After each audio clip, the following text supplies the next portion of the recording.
Rob, welcome to Forest Green Rovers. Must be great to be here finally. Yeah, thanks Connor, really excited to be here.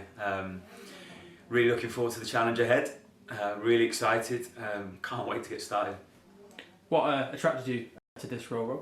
Well, it's a unique club, isn't it? It's a fantastically well run club. And for a first opportunity to be a head coach, you've got to try and pick the right one if it comes along. If that right one comes along, and it has, it's really well run.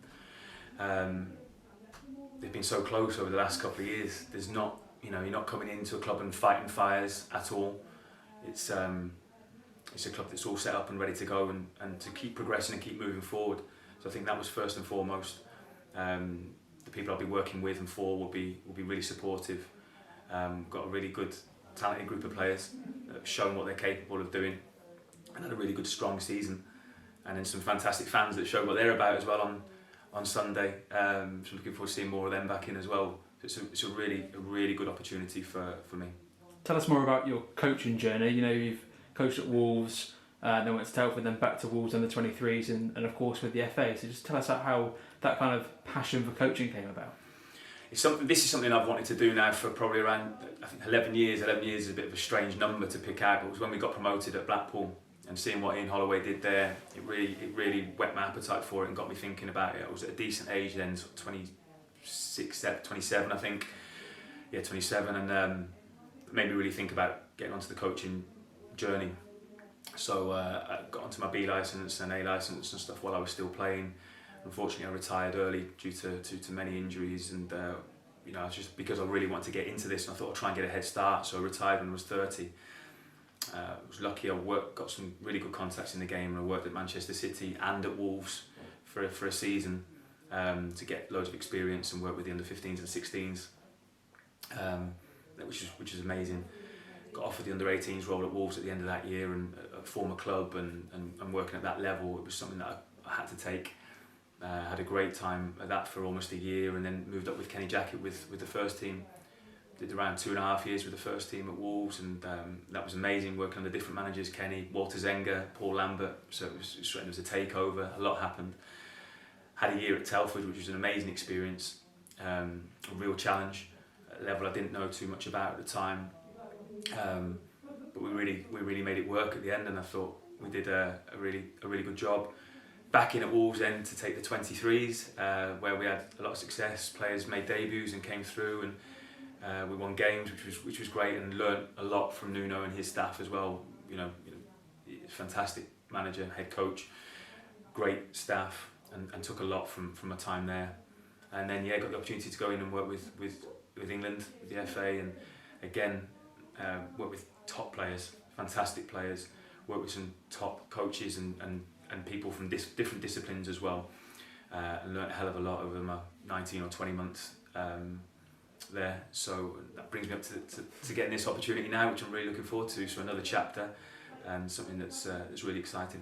Your role at the FA seems really interesting. What kind of did that encompass? Because it was specialist coach and then to an under 16 head coach. It was. So initially when we went in, the structure was there was a head coach, and then there was specialist coaches, so coaches that would work in possession and coaches that would work out of possession. So initially I went in as an in-possession coach for to work with the under 20s with Keith Downing, and that was great. And then there was a restructure, and things changed in the summer. Some of that was due to COVID, the structure changed. I got the opportunity to be a head coach with the under 16s and still be the assistant with the under 20s as well. So it was great for me to lead a group, and also then to still work with more senior players. So it was a great balance, and it was a really enjoyable role. It's a fantastic place to work, I've got to say that, and I'm thankful for them for allowing me to take this opportunity as well so smoothly. So John McDermott and everyone that I've worked with there at the FA, I'm really thankful to them as well. It's a great place, but this is what I've wanted to do for such a long time, and I'm really looking forward to it.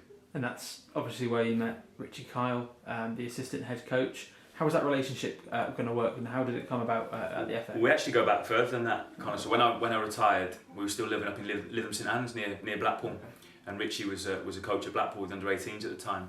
So my first ever session that I went and did and helped out on when I retired was there with Richie. So that was our first time we met.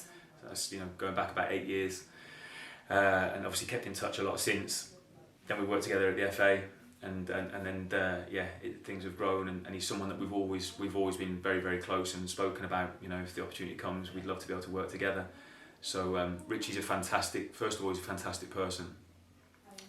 He's a really, really talented coach, very knowledgeable, and loves his football.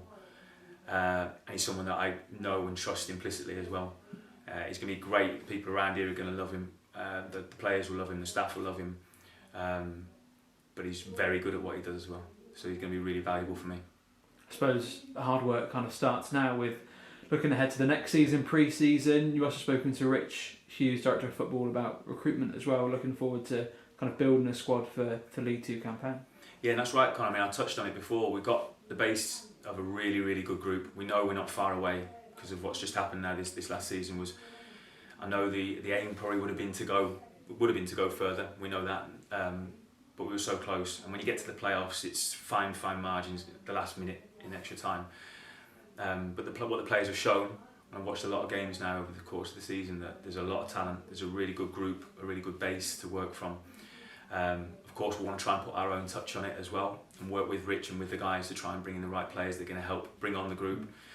But there's not loads to do, and that's the exciting part. There's not loads to do. We've got a great foundation to work from, some really talented players, really hungry players, and hopefully players that are going to think, right, I want to go one step further, and that's what we want.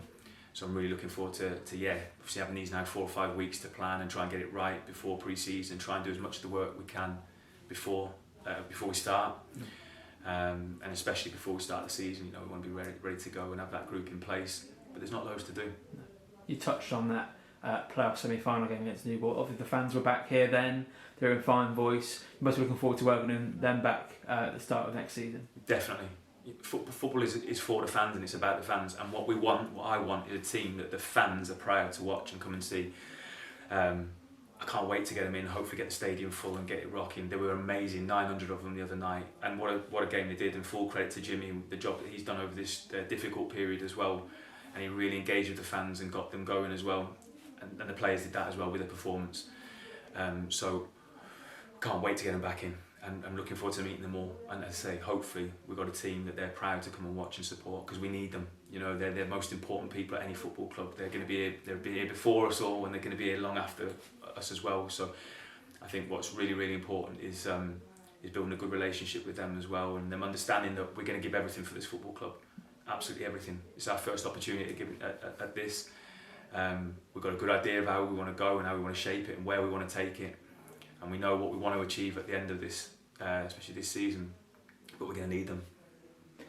Forest Green are known for kind of a fast-moving, kind of attractive style of play. Is that kind of something that kind of attracted you to the role, because that's something you can almost build on and really get the fans entertained? When I've watched the games this season, I look at the players, and I won't name individuals now, but I look and I think a lot of it fits to how I would like to be able to try and play.